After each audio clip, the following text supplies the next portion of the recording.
మన ప్రాచీన భారతదేశంలో ఎన్నో పురాతన దేవాలయాలు, వాటికున్న ప్రాముఖ్యత, వాటికున్న ఖనిజ సంపద, వజ్ర వైడూర్యాలు, బంగారు ఆభరణాలు కలిగి ఉన్న దేవాలయం గురించి ఇప్పుడు మనం ఈ వీడియోలో పూర్తిగా తెలుసుకుందాం.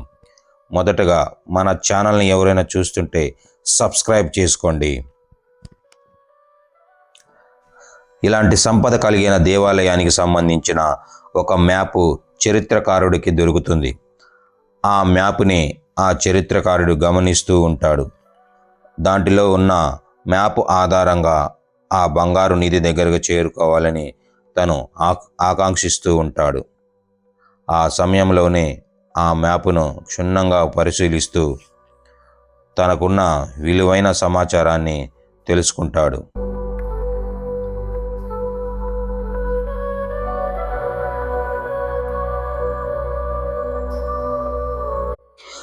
ఆ సమాచారం తెలుసుకున్న అతను ఆ సంపదను ఎలాగైనా దక్కించుకోవాలనే ఉద్దేశంతో రాత్రి సమయంలో ఒక టార్చ్ లైట్ సహాయంతో ఆ నిధి ఉన్న దగ్గరికి చేరుకోవాలని బయలుదేరి వెళ్తూ ఉంటాడు.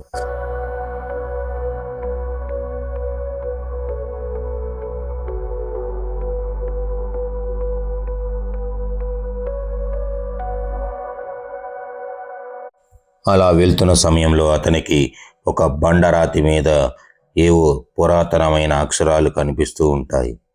ఆ అక్షరాలను పరిశీలించి చూడగా అతనికి ఒక బండరాయి కనిపిస్తూ ఉంటుంది.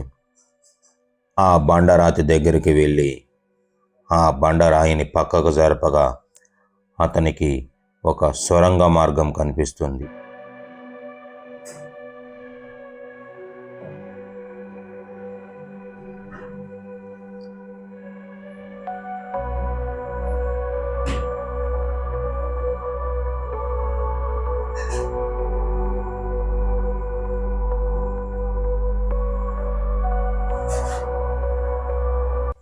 ఆ స్వరంగ మార్గం ద్వారా లోపలికి వెళ్ళిన అతనికి ఒక పెట్టె కనపడుతుంది.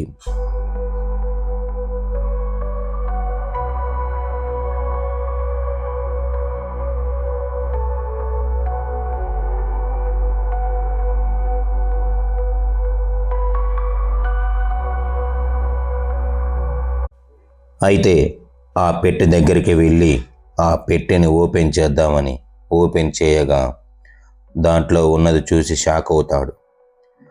దాంట్లో బంగారం, వజ్రాలు, వైడూర్యాలు ఇవన్నీ ఉన్నాయని తెలుసుకొని ఎలాగైనా ఆ సంపదను దక్కించుకోవడానికి ఎంతో ఆనందంగా ఆ పెట్టెను తీసుకుపోవడానికి అతను ప్రయత్నిస్తాడు.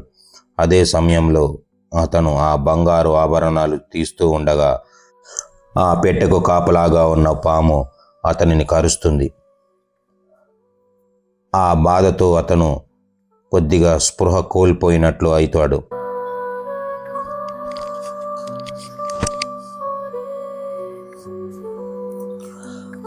అటుగా వస్తున్న తన శిష్యుణ్ణి దగ్గరకు రమ్మని తన దగ్గర ఉన్న ఒక తాళం చేయి ఆ శిష్యుడికి అందజేస్తాడు.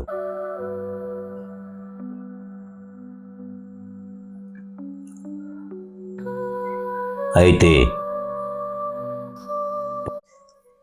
పాము కరిచిన విషం అతనికి బాగా ఎక్కుతుంది.